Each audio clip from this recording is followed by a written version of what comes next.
NAC9 news में आप सभी का स्वागत है। मैं आपके साथ शिवांगी। चलिए नजर डालते हैं देश दुनिया की कुछ बड़ी खबरों पर। मालेगांव बम ब्लास्ट, 17 साल बाद सभी 7 आरोपी बरी, पीड़ितों में नाराजगी, सुप्रीम कोर्ट जाने की तैयारी। मालेगांव बम ब्लास्ट मामले में 17 साल की लंबी कानूनी लड़ाई के बाद NIA की विशेष अदालत ने गुरुवार को सभी 7 आरोपियों को सबूतों के अभाव में बरी कर दिया। इस फैसले से पीड़ित परिवारों में मायूसी और नाराजगी है।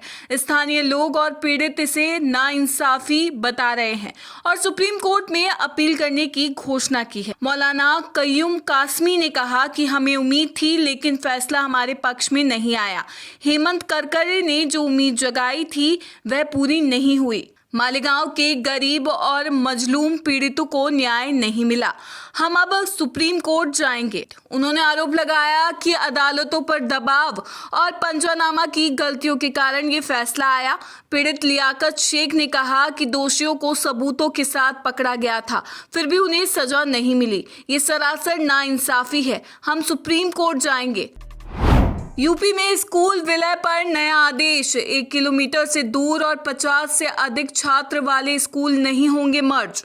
उत्तर प्रदेश में कम नामांकन वाले सरकारी स्कूलों के विलय के फैसले का विरोध बढ़ने के बाद सरकार ने नया आदेश जारी किया है। बेसिक शिक्षा राज्य मंत्री ने निर्देश दिए हैं कि अब 1 किलोमीटर से अधिक दूरी वाले स्कूलों का विलय नहीं किया जाएगा। साथ ही जिन स्कूलों में 50 से अधिक छात्र हैं उन्हें भी मर्ज नहीं किया जाएगा। प्रदेश के कई जिलों में शिक्षक संघ और अभिभावकों ने स्कूल विलय के फैसले का विरोध किया था। अभिभावकों ने शिकायत की थी कि विलय के बाद नया स्कूल उनके बच्चों के लिए काफी दूर पड़ रहा है। इसको ध्यान में रखते हुए सरकार ने ये निर्णय लिया।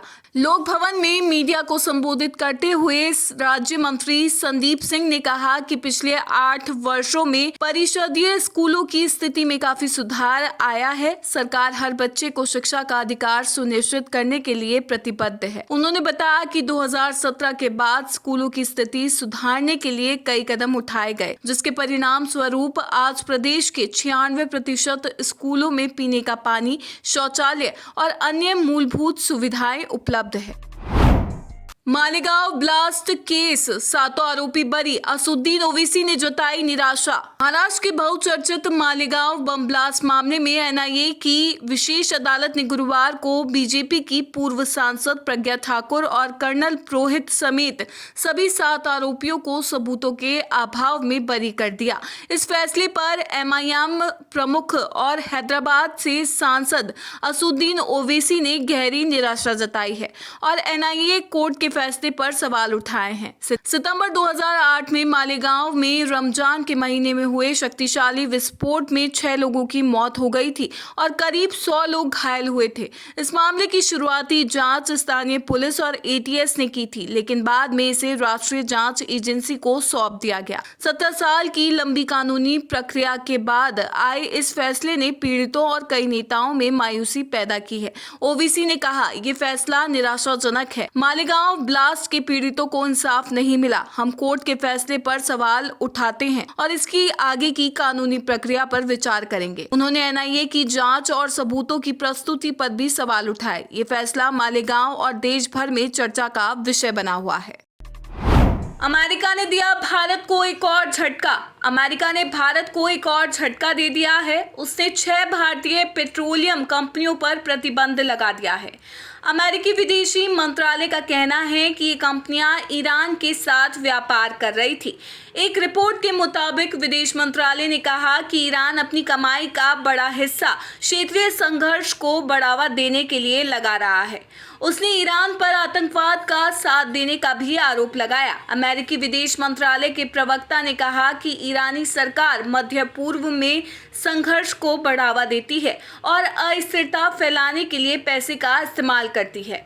अमेरिका इस रेवेन्यू सोर्स को रोकने के लिए कदम उठा रहा है, जिसे ईरान आतंकवाद को समर्थन देने और अपने लोगों पर अत्याचार करने के लिए उपयोग करता है।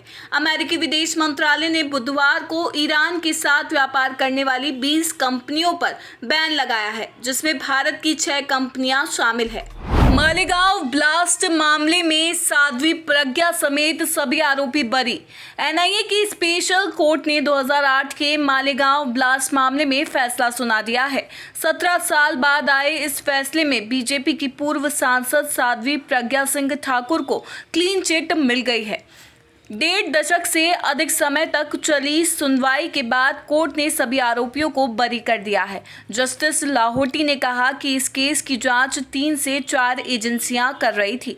बाइक में बम रखने का कोई सबूत नहीं मिला। कर्नल पुरोहित के खिलाफ भी कोई साक्ष्य नहीं मिला है। इसके अलावा कश्मीर से RDX लाने के भी कोई सबूत नहीं मिले हैं। कोर्ट ने फैसले में कहा कि घटनास्थल से कोई फिंगरप्रिंट, डंप डेटा या अन्य कोई जानकारी इकट्ठा नहीं की गई। आपको बता दें कि मामला 29 सितंबर 2008 का है, जब सभी लोग रमजान का महीना व नवरात्रि के त्यौहार में बिजी थे।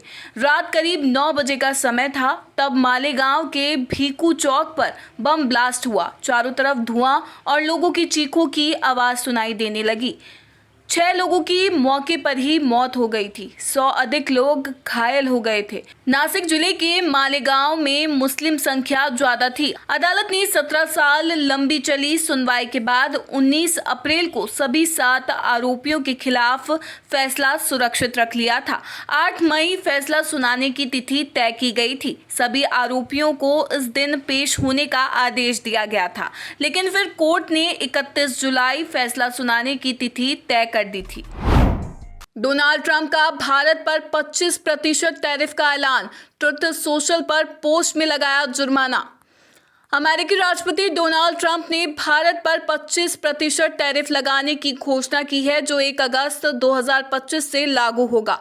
ट्रंप ने अपने social media platform truth social पर एक पोस्ट में इस फैसले की जानकारी दी और भारत को मित्र बताते हुए भी कई आरोप लगाए। ट्रंप ने अपनी पोस्ट में लिखा, याद रखें, भारत हमारा मित्र है, फिर भी हमने पिछले कई सालों में उनके साथ अपेक्षाकृत कम व्यापार किया है, क्योंकि उनके टैरिफ बहुत अधिक हैं। ये दुनिया में सबसे ऊंचे में से एक है और उनके पास किसी भी देश के सबसे कठोर और अप्रिय गैर मौद्रिक व्यापार बाधाएं हैं। उन्होंने आगे कहा कि इसके अलावा उन्होंने हमेशा अपने अधिकतर सैन्य उपकरण रूस से खरीदे हैं और वह रूस के सबसे बड़े ऊर्जा खरीदार हैं। साथ ही चीन के साथ उस समय जब हर कोई चाहता है कि रूस यूक्रेन में हत्या को रोके, ये सभी बातें अच्छी नहीं हैं। इसलिए भारत को 1 अगस्त से 25% का टैरिफ, साथ ही ऊपर दिए गए कारणों के लिए एक जुर्माना देना होगा।